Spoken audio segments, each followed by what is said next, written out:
The first time Hank Petty saw her, she was tied to a wagon wheel. The sack over her head was burlap, stained with road dust, sweat, and something darker around the mouth. Blood, maybe. The sun was beginning to drop behind the hills, casting long shadows through the pine woods near Hollow Ridge, where the girl had been left. She didn't cry out, didn't move, just sat still, back against the wheel, arms bound, like some unwanted bundle of cargo too heavy to drag any further. The horse prints around her had fanned out in every direction. Whoever left her there didn't intend to come back. Hank dismounted slowly, his old rifle slung over his back, flint-handled knife sheathed across his chest. He was a big man, bearded and sundark, the kind who didn't come into town unless someone was bleeding or there was tobacco on sale. Folks called him the Trapper or Bear, but none said it to his face. Too many stories about what he did in the war. Too many nights he'd survived alone in the Wind River Range with nothing but snow and silence. He hadn't planned on stopping, but something in the way she sat, like she'd given up screaming hours ago, made his gut twist. "Miss," he said low, rough from disuse. "You alive?" No answer. Only the rustle of pine needles in the evening breeze. A hawk called somewhere far off. He took another step. Her shoulders stiffened. "I ain't here to hurt you," he said, gentler now. "Just don't like leaving folks for the wolves." She flinched at the word. Wolves. Maybe she'd already heard them. Maybe she was waiting for them. He crouched, reaching slowly for the edge of the sack. Her breath caught, sharp and high. His hand paused midair. "I won't look," he said, surprising himself. "Not unless you say I can." Still nothing. But her chin dipped the smallest amount. Maybe a nod. Maybe a tremble. He loosened the knot at her neck and eased the sack up. Her face was bruised. One eye purpled shut. Her lips split and crusted. Blood at her temple had dried in a rusty trail down her cheek. She was maybe 17. Maybe younger. Filthy. Silent. And she had no name. Let's go back to where it all started. 2 days earlier, the mountains above Hollow Ridge had swallowed the last of summer warmth. Snow hadn't come yet, but the wind tasted like it knew where winter lived. Hank had been setting traps along a narrow elk trail, carving out a living, the way only a man with no family, no land, and no interest in town gossip could. He'd stopped in Wild Bend once that week, long enough to trade pelts, refill his powder, and hear what passed for news. "Did you hear about the girl?" The saloon keeper asked him in a hush, polishing the same glass 3 times too long. "No." Couple riders came through, said there was a wagon east of Ridge Creek with a girl in tow. Had a sack on her head, bound up like a hog. Claimed she was cursed or touched or something. Said she wouldn't talk. No kin. Might have been Apache or Mexican or just crazy, they said. Some thought she killed her own pa. Hank hadn't responded. Just took his coffee and left. Rumors were like creek water. Easy to stir up, and full of things you didn't want to swallow. He hadn't meant to cross paths with her. Didn't want any part of it. But now she sat before him, shivering from more than cold. That he unbound her wrists slowly. Her skin had raw red welts all the way around. She didn't thank him, didn't speak, just looked down, like she wasn't used to being touched gently, like she was waiting for the pain to start. "Do you got a name?" he asked. She blinked once, looked away. He sighed, stood, and unrolled his pack. "I'll make a fire. Coyotes ain't polite this side of the tree line." She didn't nod. Didn't move. He made camp anyway. Bread, jerky, a pot of strong coffee. He gave her his coat, placed it beside her, didn't watch if she took it. Let her come to it like a wounded doe. Cautious, half trusting, she didn't eat much. Barely sipped water. But when the moon rose and the fire crackled low, she finally whispered something, barely audible. "Delilah." He turned. She stared at the flames, voice like torn paper. "That's my name." He nodded once, slow. Let the silence settle. She hadn't asked his name, and he didn't offer it. The next morning, her boots were gone. Just bare feet with blistered soles. Whoever left her had taken even that. He gave her a pair of his old moccasins. Didn't say a word when she winced slipping them on. She tried to stand. "Where you think you're going?" he asked, not unkindly. She looked toward the hills. "Away. You ain't gonna get far like that." She squared her shoulders. "Don't care." He watched her. Saw the war inside her, between fight and collapse. She was more stubborn than strong right now. But he'd seen that look in soldiers before. Men who'd crawled from burning wagons or left brothers in creeks. That look didn't fade. Not on its own. There's a cabin, he said. 3 miles north. Mine. Got dry clothes. Warm stew. I ain't asking nothing. Just offering. She stared at him like she didn't know if he was lying or crazy. But she followed. Didn't say another word the whole walk. That it wasn't until they reached the clearing. When she saw the smoke curling from the chimney and the woodpile stacked neat beside the door, that she stopped walking. He turned to her. It's just a place to breathe. Her hands trembled. I ain't got nowhere to go, she said quietly. He looked down at her. Voice low. Steady. You do now. She stared at him, then past him, toward the door. And for the first time since he'd pulled the sack from her head, she let out a breath that didn't sound like fear. But up on the ridge, unseen in the tree line, a dark figure watched them go inside and turned back toward Wild Bend. The cabin door shut behind them with a soft thud, and the wind outside did the rest, whispering through the pines like a warning. Inside, the air was thick with wood smoke and something else, stew simmering on the iron stove. Hank moved slowly, as if he'd lived too long alone to remember what to do with company. He ladled out 2 bowls without asking and placed one near her on the worn oak table. She didn't touch it at first, just stared at the bowl like she wasn't sure it was real. You can eat, he said, voice gruff but not cold. Ain't poisoned. Might be salty though. Delilah blinked, her lashes still matted from days of dirt and tears. She picked up the spoon with a shaky hand and took one slow bite. Then another. Then she ate like the food might vanish if she paused. He didn't say a word. Just watched the fire crackle in the stove and listened to the way she scraped the bottom of the bowl when she thought he wasn't looking. When she finished, she leaned back, clutching the warm ceramic like it might keep her upright. Hank got up and pulled a quilt from the trunk in the corner. Old, patched, but thick with weight and warmth. He held it out. She stared. You can sleep in the back room, he said. It locks from the inside. Delilah took the blanket. Not with her hands, but with her eyes. She looked at it, then at him. And for the first time since he'd found her, she spoke without fear. Why are you helping me? He didn't answer right away. Just ran a hand through his beard and stared at the fire a little too long. Because someone should have, he said finally. Sooner. She nodded once. Not in agreement, but in understanding. She slept in the back room that night. Door locked, boots by the bed, the quilt tucked up to her neck. Hank stayed by the fire, cleaning his rifle, listening to the wind outside. It carried a sharpness he didn't like it had teeth. That by morning, word had reached Wild Bend that the trapper had taken in that sack girl, that he was harboring someone unwanted, dangerous, unclean. Old Amos Crenshaw said she was a witch. Others said she was Apache-born and cursed. One of the ranch hands from the Trenton homestead swore he'd seen her slice a man's neck in his sleep. No one knew for sure, but they all had opinions. At the general store, Sheriff Murdoch rubbed the bridge of his nose while chewing on a twist of tobacco. I ain't saying Bear's lost his mind, he muttered. But he sure as hell picked a strange time to get charitable. Mrs. Whitby, who ran the dry goods counter, leaned in. She's dangerous. There's stories. Folks say she don't cry, don't flinch, don't speak unless spoken to. The sheriff spat into a tin. That sounds like half the men in this town. Still, she whispered. If she was tied up with a sack on her head, someone had a reason. Back at the cabin, Delilah swept the floor slowly. Her movements were cautious, like she expected to be hit for missing a corner.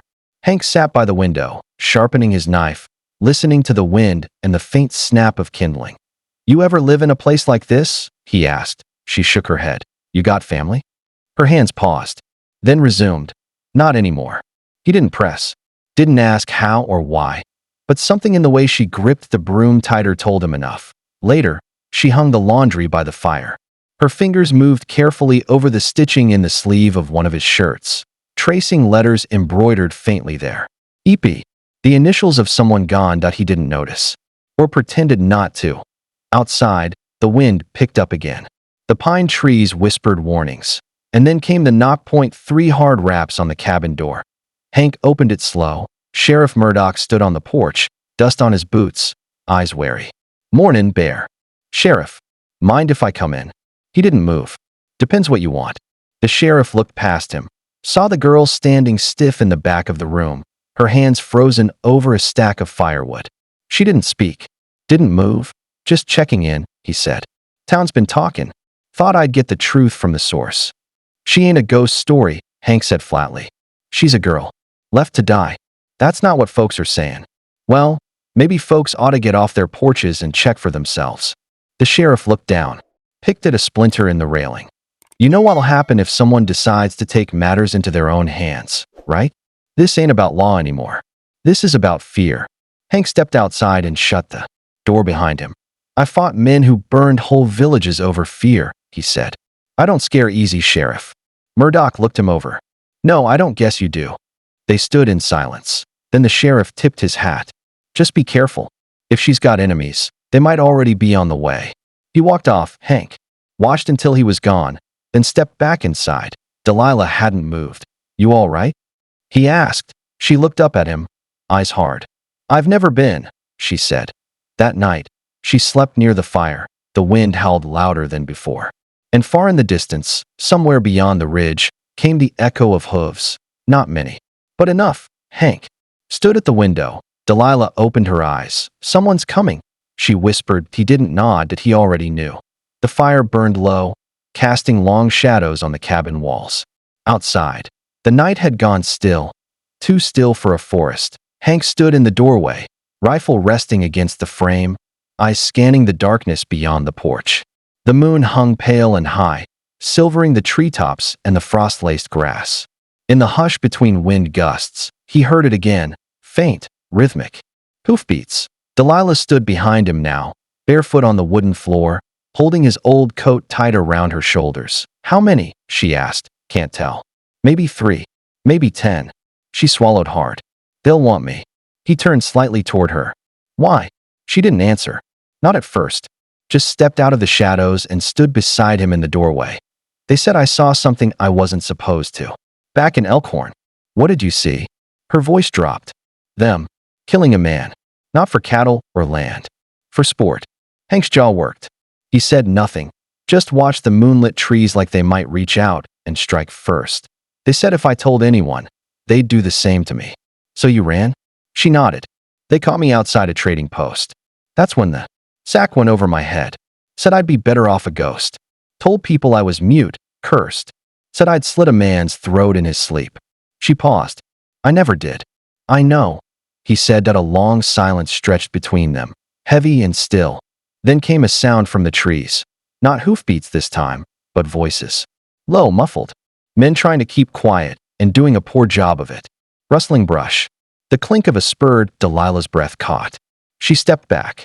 Hank picked up the rifle and moved to the edge of the porch, careful not to silhouette himself in the doorway. The cabin was on higher ground, with a clear view down the path leading from the ridge. He crouched low, eyes narrowing. Point 4. Riders. They moved slow, scanning the clearing like they already knew what they'd find. Jonas, one of them muttered, his voice dry as old leather. You sure this is the right place? Another man, tall, lean, wide hat pulled low, turned his head and said, I tracked her here. Her prints were small. Light. She's here. Man took her in. The others said nothing. Jonas. That name sat heavy on Delilah's tongue. She whispered it behind Hank's shoulder like it hurt just to say. That's the one who tied me, she murmured. Him and his brother. Said no one want me once I was bruised and mute. That they'd ride me out of the territory like a rabid dog. Hank felt his blood go hot and quiet. Not loud. Just still. Like the calm right before a blizzard when the air holds its breath. Point. One of the men stepped forward, calling toward the cabin. Hey, mountain man. We don't want trouble. Just the girl. Hank didn't move. You give her up, the man continued, and you won't have to patch any bullet holes tonight. This ain't personal. Delilah pressed her back against the inside wall, arms crossed over her chest. She didn't cry, didn't beg, just waited. Another voice now, colder, more measured. She saw something she shouldn't have. That makes her dangerous. You keep her, you make yourself part of it. Hank stepped forward, into the moonlight. The men stiffened. He didn't raise his rifle, just held it low, resting it over one forearm. I don't recall asking for company, he said. You got our problem under your roof, Jonas said. That makes it ours to fix. She's not a problem. She's a witness. Or worse. You think you can walk up this ridge and write the end of a story? Jonas leaned on his saddle horn, smile spreading. I think I can write her off it. Delilah stepped forward onto the porch beside Hank. The coat swallowed her small frame. Her face still swollen in places, but her voice came out steady. "Go on then," she said. "Do it to my face this time." The men blinked. They hadn't expected her to speak. Not after how they'd broken her. Not after what they'd told the world she was. "She talks." One of them muttered. "I'll be damned." "I ain't." "Cursed," Delilah said. "And I ain't yours." "You ain't anything," Jonas snapped. "That's where you're wrong," Hank said. His voice was calm, but something in it shifted. He stepped forward, the barrel of the rifle rising until it pointed square at Jonas's heart. "She's mine," he said.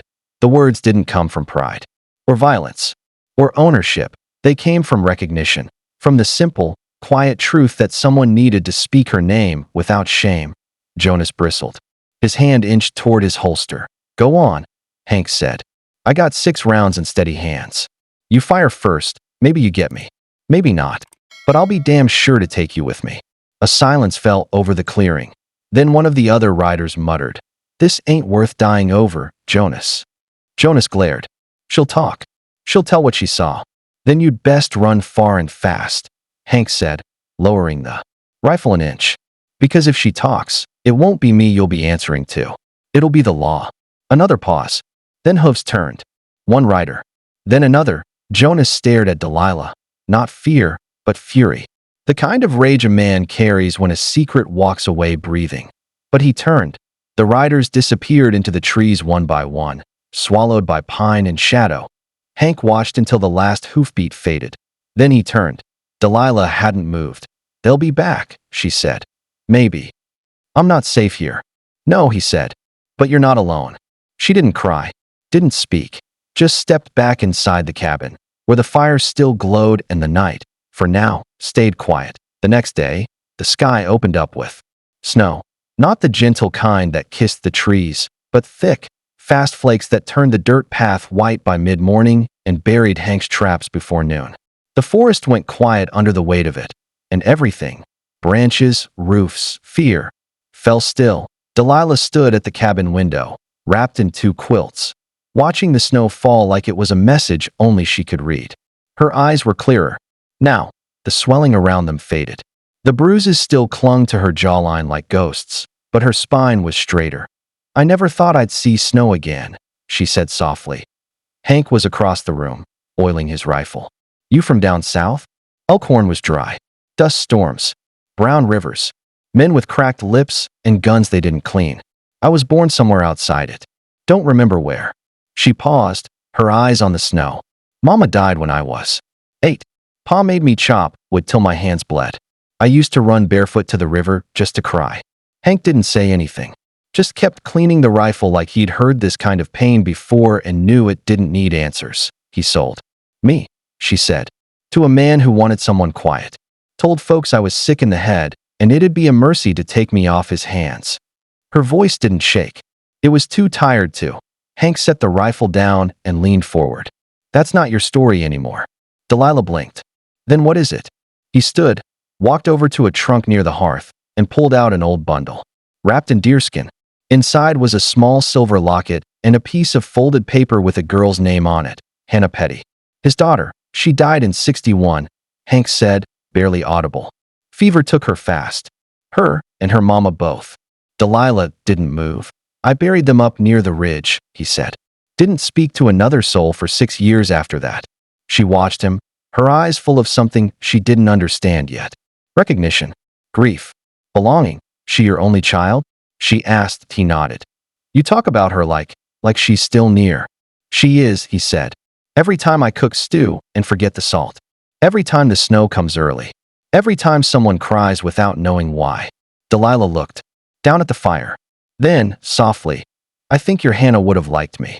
Hank didn't answer, but the silence between them was the kind that spoke more than words. Later that afternoon, they were out by the shed, Delilah stacking firewood, Hank working a rusted hinge, when the noise reached them, distant, faint. Not hooves, not boots, drums slow, measured, like a heartbeat miles away. Delilah froze. "What is that?" Hank stepped out into the open, eyes scanning the tree line. "Signal drums. North Apache." Her eyes widened. "Are they angry?" He didn't answer. "Right away." just listened. The beat wasn't frantic.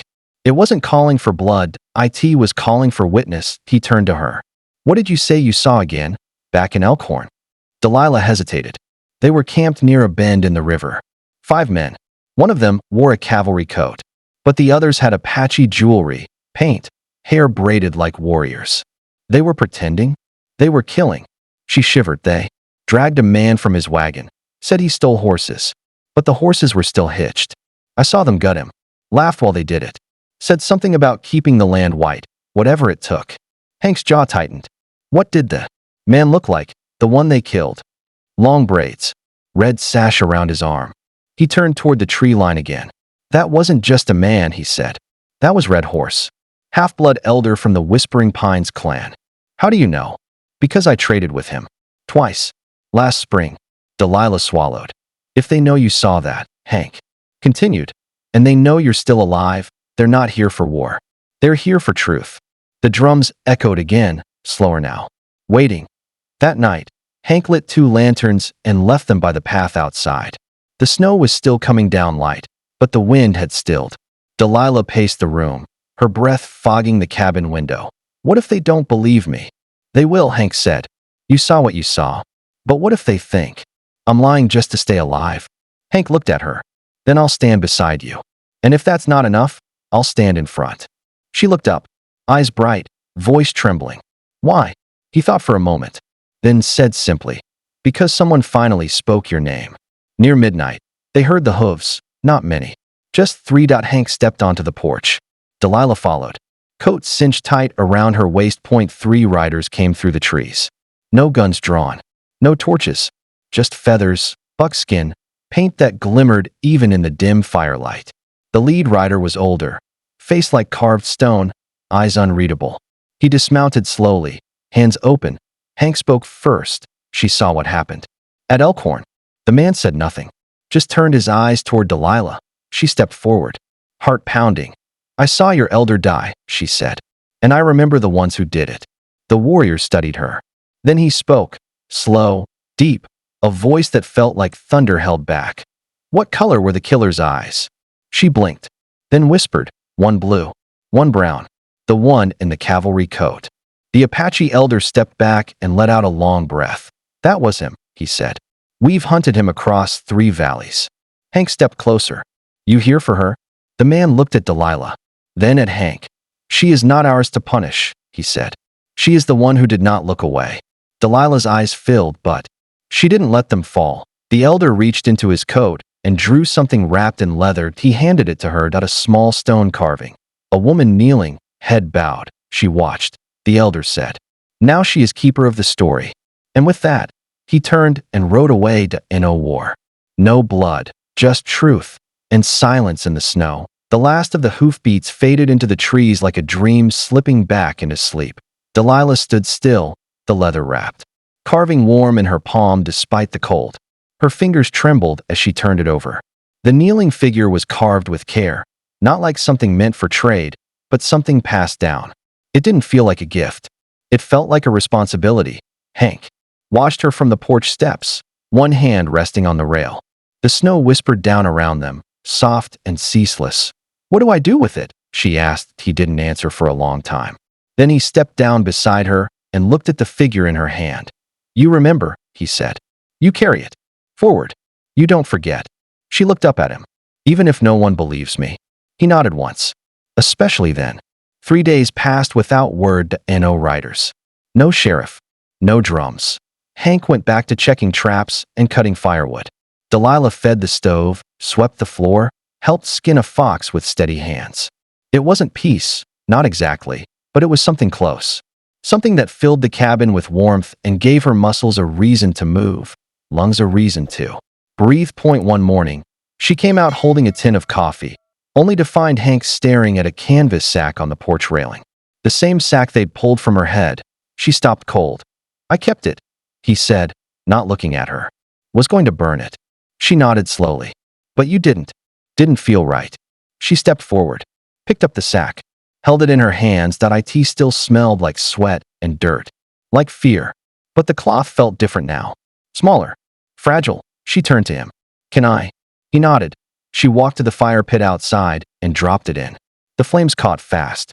The burlap twisted, blackened, and then disappeared in a curl of ash and smoke. She watched it burn without flinching. That night, a quiet snow fell again, and Delilah sat at the table with a stub of charcoal and a scrap of paper. She began to write. Not a confession, not an accusation, just the story that of 5 men in Elkhorn, that of a girl left in the woods with no boots and a sack on her head, that of a man who'd once buried a daughter and still made room in his cabin for a stranger. She didn't know who would read it, didn't know if it would survive the years or just line the bottom of a drawer, but she wrote, because someone had to. By spring, her face had healed. Her hair had grown past her shoulders, and the scar near her temple faded to a soft pink line.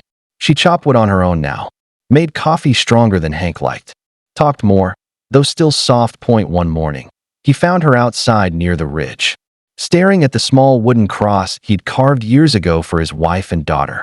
The snow had melted, and the ground was soft. She knelt down and brushed the moss off the wood.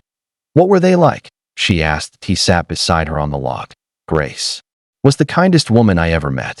Could gut a fish in under a minute and never lost her temper. And Hannah?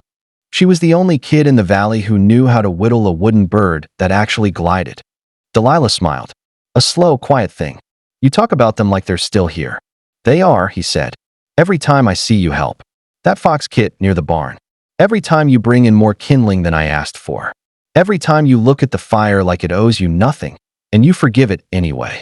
Her breath caught. She looked at him. I never asked your name. He looked surprised, then smiled like it hurt a little. Hank, he said. Hank Petty. She repeated it softly. Hank. He nodded. And you? She looked down at her hands, then toward the treeline. I think I'll keep Delilah, she said. But not the one they left tied to a wagon wheel. The one that walked away from it. One morning in May, a rider came through young, nervous, hat in his hands. You the fella who took in that girl? He asked from the edge of the property. Hank didn't answer. Just waited. The boy looked down. She's being cleared. Sheriff Murdoch got a confession from one of Jonas's old crew. Said she was innocent. Delilah stood in the doorway behind Hank. Quiet. Watching. You tell them I'm still alive? She asked. The boy jumped. Ma'am, no ma'am. I mean, I didn't use your name. She stepped forward. Then ride back and tell them you saw me. Tell them I got a place. A roof. A name. The boy nodded fast and turned his horse. When he was gone, Hank looked at her. You sure? She nodded. I'm not hiding anymore. That night, as the moon rose over the ridge and the trees swayed in spring wind, Hank pulled out 2 tin cups and poured something strong. He handed her one. To what? She asked. He lifted his cup. To names, he said. The ones we lose. The ones we earn. And the ones we whisper back into the world when no one else will. She lifted hers too. To the girl with the sack, she said. And the man who burned it. And they drank in silence. Not because they had nothing left to say, but because sometimes silence was the story.